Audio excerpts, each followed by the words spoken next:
ప్రపంచ చరిత్రలోనే అతిపెద్ద కుంభకోణం డ్రగ్స్ కుంభకోణం. 25,000 కిలోల డ్రగ్స్ పట్టుబడ్డాయి. ఎస్కోబార్లు అంటాడు జగన్మోహన్ రెడ్డి అంటూ చంద్రబాబు నాయుడు, పవన్ కళ్యాణ్ అందరూ కలిసి విమర్శించారు. ఆ రోజున వచ్చిందేమో డ్రగ్స్ తన ప్రత్యర్థి సామాజిక వర్గానికి సంబంధించినటువంటి వాళ్ళని. అయినా సరే వాళ్ళు వీళ్ళకి ఎక్కడో బీరకాయ పీచు సంబంధం ఉందని వీళ్ళు, లేదు పురంధేశ్వరికి సంబంధం ఉందని వీళ్ళు, ఇద్దరు ఒకళ్ళనొక్కళ్ళు తిట్టుకున్నారు, అయిపోయింది. 25,000 కిలోల డ్రగ్స్ రావడం అంటే ఆషామాషి కాదు, ప్రపంచ చరిత్రలోనే అది పెద్దదవుతుంది. ఇప్పుడు ఆ అంశం మీదన చివరికి కేసు కాస్త పోయింది. అది తప్పని చెప్పి సిబిఐ చెప్పుకుంది కోర్టులో. చివరికి ఆ షిప్ను కూడా రిలీజ్ చేసేశారు.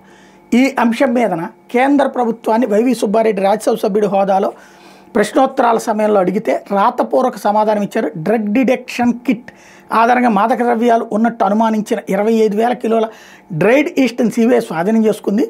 దీన్ని విశాఖపట్నంలో డెలివరీ చేయడానికి బ్రెజిల్లోని శాంటోస్ పోర్ట్ నుంచి బుక్ చేశారు. దీని మీద గత ఏడాది మార్చి 20న RC220224E0004 ద్వారా సిబిఐ రెగ్యులర్ కేసు నమోదు చేసింది. నమూనాలను తనిఖీ చేసిన తర్వాత ఢిల్లీలోని సెంట్రల్ ఫోరెన్సిక్ సైన్స్ ల్యాబొరేటరీకి పంపింది. అక్కడ పరీక్షలు నిర్వహించగా వాళ్ళు పంపిన దానిలో మాదక ద్రవ్యాలు, సైకోట్రోపిక్ పదార్థం లేదని నివేదిక ఇచ్చారు. దీంతో ఆ కేసును క్లోజ్ చేశారని చెప్పారు. మరి ప్రజలకు ఏం చెప్పారు? అది కన్ఫామ్ అయిపోయింది, ధృవీకరణ అయిపోయింది. దాంతోపాటు ఏ సెంటర్లో ఎవరెక్కిచ్చి ఉంటారు, వైవి సుబ్బారెడ్డి ఎక్కడికి వెళ్ళాడు, విజయసాయిరెడ్డి ఎక్కడి నుంచి నడిపాడు, అలాగే మధ్యలో మిథున్ రెడ్డి ఏ విధంగా చేశాడు, పెద్దిరెడ్డి కలిసి వీళ్ళందరూ కలిసి డ్రగ్స్ రాకెట్ నడిపారని పత్రికలో పుంకాను కథనాలు రాసేశారు.